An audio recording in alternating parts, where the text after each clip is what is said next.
Eccoci arrivati in Val Brenta, siamo esattamente nella zona spartiacque tra il Trentino, quindi la Val Sugana, e il Veneto, una terra che scopriremo attraverso un breve, purtroppo, viaggio e che vi farà capire come da queste parti il rapporto con la natura sia ancora molto importante. Perché mi hai dato appuntamento in bicicletta, Ivan?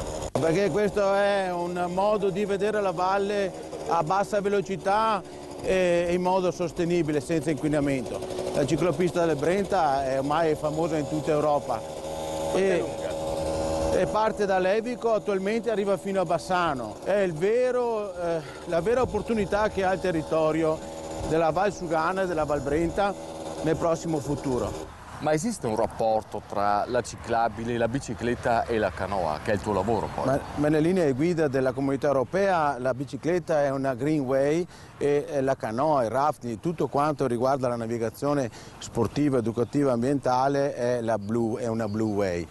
Una blue way che attraversa luoghi come questi che sono di grande importanza storica, vero Ivan? Eccolo qua il Cipro, Stefano. Per Qui Austria Austria e Regno d'Italia, quello che ti dicevo prima. È l'antico confine. Qui siamo all'antico confine.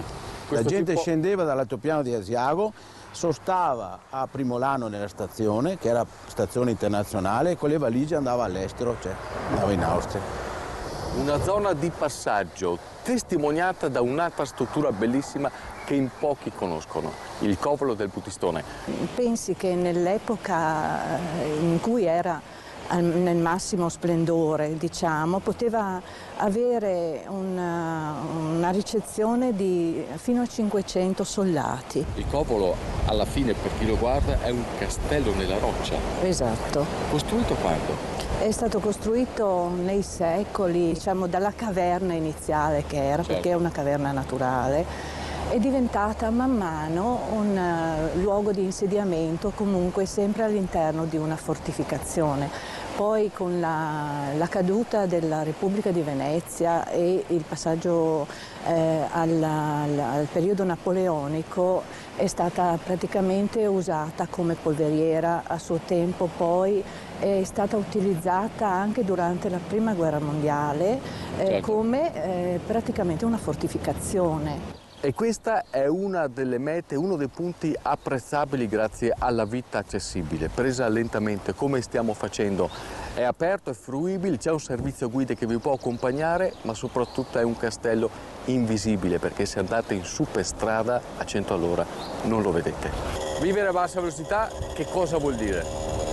Vuol dire assaporare il gusto e la tradizione dei luoghi e passare delle giornate anche come questi pescatori che vediamo io e te adesso, Stefano, che stanno pescando in un tratto di fiume no kill, arrivano magari dalle Marche o da tutta Europa o da Milano per passare delle giornate in tranquillità, in serenità, pescando il pesce, fotografandolo e poi rilasciandolo. Il fiume vive grazie all'Ittiocultura Vicentina, un gruppo di appassionati, di pescatori che qui si occupano di ripopolamento. Che cosa viene allevato qui?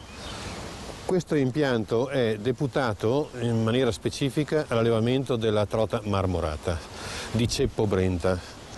È una specie ittica in via di estinzione, dichiarata protetta dalle normative europee con Natura 2000 e per la quale siamo impegnati come obbligo statutario a un'operazione di reimmissione nel fiume Brenta allo scopo di ripopolamento. Ne è vietata la cattura.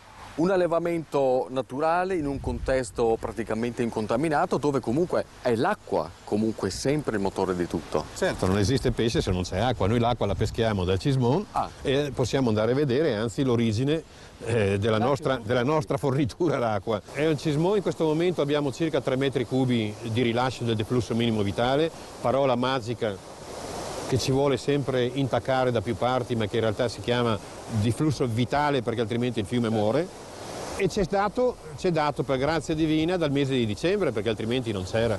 L'Ittiocultura Vicentina, che cos'è? Ecco, l'Ittiocultura Vicentina è un'associazione creata appositamente per fare cultura del pesce, ma in realtà siamo una famiglia di volontari che con il proprio contributo finanziario spendono dai 70 ai 80 mila euro all'anno per questo popò di impianto senza avere l'assistenza gratuita da parte di nessuna delle istituzioni che sarebbero deputate all'assistenza nostra. Tenga presente che anche gli esami del pesce che dobbiamo fare preobbligo di legge ci vengono fatti pagare da Veneto Agricoltura e questa è una vergogna.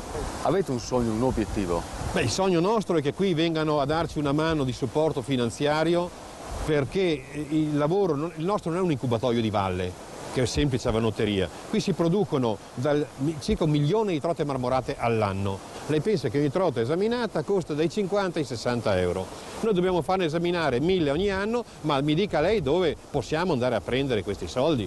Mi verrebbe la voglia di mollare questo grande sogno e dire: ma signori miei, ma volete ripopolare il fiume Brenta con il ceppo trota marmorata? Fatevelo! Come stiamo vedendo e soprattutto come stiamo vivendo, ci troviamo in un ambiente per lunghi tratti incontaminato, a dimensione d'uomo, dove la natura ancora regna sovrana per lunghi tratti. Ma anche qui ci sono dei problemi, Ivan. Dove ci troviamo esattamente ora? Qui siamo su un confine anche naturale perché la parte trentina ha garantito un deflusso minimo vitale sufficiente sia per la fauna ittica che per la navigazione. Qui viene completamente interrotta e l'acqua viene deviata su un canale per poi più avanti, a qualche chilometro, produrre energia. E così andiamo fino a San Gaetano di Vastagna, cioè il fiume è impoverito nella sua portata. Si interrompe la Blue Way. Si interrompe la Blue Way distruggendo tutto un patrimonio ittico unico nel suo genere e nel territorio veneto. E inoltre perdiamo un valore sul territorio che sarebbe il collegamento col Trentino di una parte di fiume navigabili che porterebbe turisti da tutto il mondo. Dove siamo arrivati, Ivan? A casa mia, nel mio paradiso, a Campese. Cielo che l'uomo lì. Quello là è mio papà, è un pilastro della Val Brenta.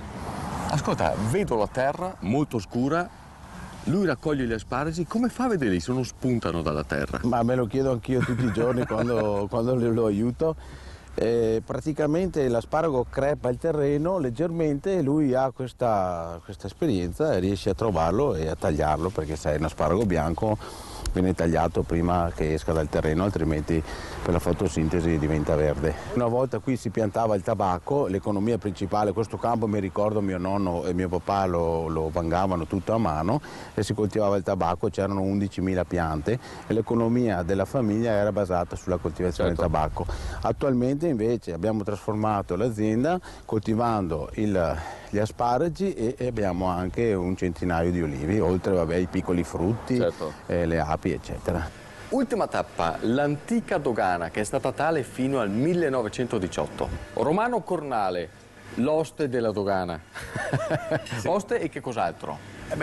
L'oste, relista, motociclista, ma più che altro tradizioni della nostra valle.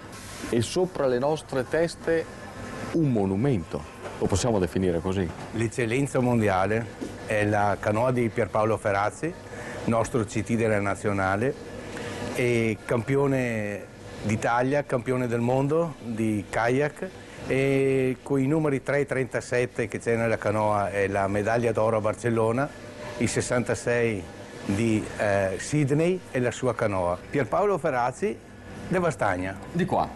Sì.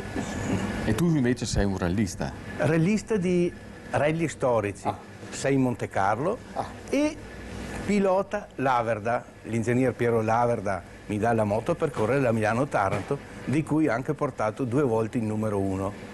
Ma la Fiat 125 è la prima auto che la Fiat si è presentata nel Mondiale Rally nel 1969. Storia, tradizione, passione. Una passione che ha anche tuo fratello, si è portato. Ecco qua, vieni a vedere, guarda. Mio fratello abita nelle isole Cayman ed è uno dei 3 esperti in Havana e sono sigari cubani. Esperto in tabacco? In tabacco, che lui ha percepito, come si parla da fratelli, in questa valle di tabacco. Romano, un brindisi. Salute al Brenta. Al Brenta.